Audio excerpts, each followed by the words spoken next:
Sometimes I notice how the mind reaches for certainty almost automatically. Before a thought finishes forming, there's already a quiet demand underneath it.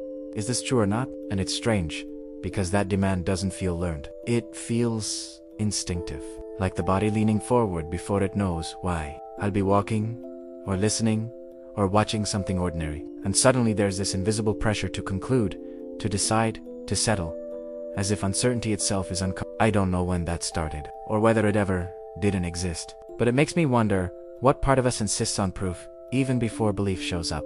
Everyone does this in their own way. We test people, we test CDS, we test reality. Not formally, not with equations, but constantly. We look for consistency.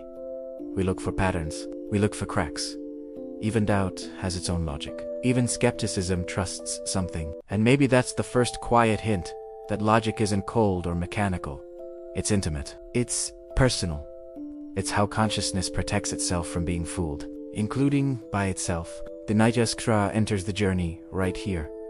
Not loudly, not dramatically, almost shyly. It doesn't ask what the universe is made of yet. It asks something more uncomfortable. How do you know anything at all? And not in a philosophical classroom way. More like a pause in the middle of living. As if someone gently stopped the mind mid-thought and asked, wait, why do you trust this conclusion? There's something disarming about that. Because the moment you ask it honestly, many answers dissolve. Nyaya doesn't feel mystical at first glance. It feels precise, almost straight. But precision itself can be sacred. When you watch closely enough, logic begins to feel less like reasoning and more like alignment. Like tuning an instrument so it doesn't lie when it vibrates. In that sense, Nyaya is senti. About argument, it's about reducing distortion, about seeing where perception bends, where inference jumps too quickly, where memory pretends to be truth. Think about how often we confuse seeing with knowing. We assume perception is neutral, but perception is already filtered by senses, by habits, by expectations. Nyaya seems to quietly acknowledge this without judging it. It doesn't say the senses are false. It just says they're limited. And once you see that, something shifts.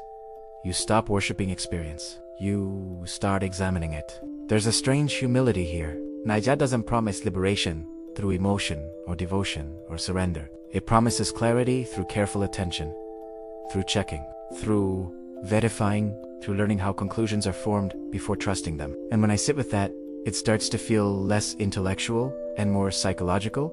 How many of our conflicts exist not because of wrong intentions, but because of unchecked assumptions? How many beliefs survive only because they were never properly examined? At some point, logic stops feeling external. It turns inward. You begin noticing how the mind argues with itself, how it leaps from one impression to another and calls it truth. Nyaya, in that sense, is not about winning debates. It's about slowing down the internal courtroom, letting evidence speak, letting silence cross-examine certainty. And there's something deeply stabilizing about that. When proof becomes a discipline rather than a weapon, thinking becomes quieter, cleaner, less dramatic, almost meditative.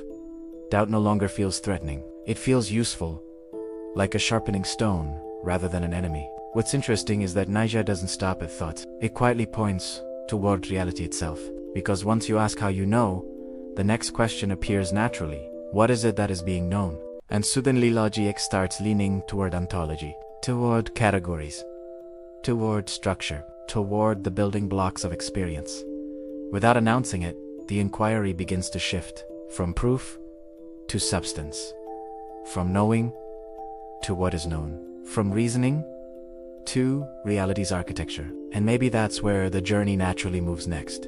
If logic has done its work and now wants to hand the lens over to something quieter, more structural, so we'll pause here, not because the inquiry is complete, but because it has ripened into a new direction. In the next movement of this journey, attention turns toward categories, substances, and the unseen scaffolding of reality itself, as explored through the Nyaya Sutra. For now, just notice how often you conclude something today, and whether you really saw it or only assumed you did.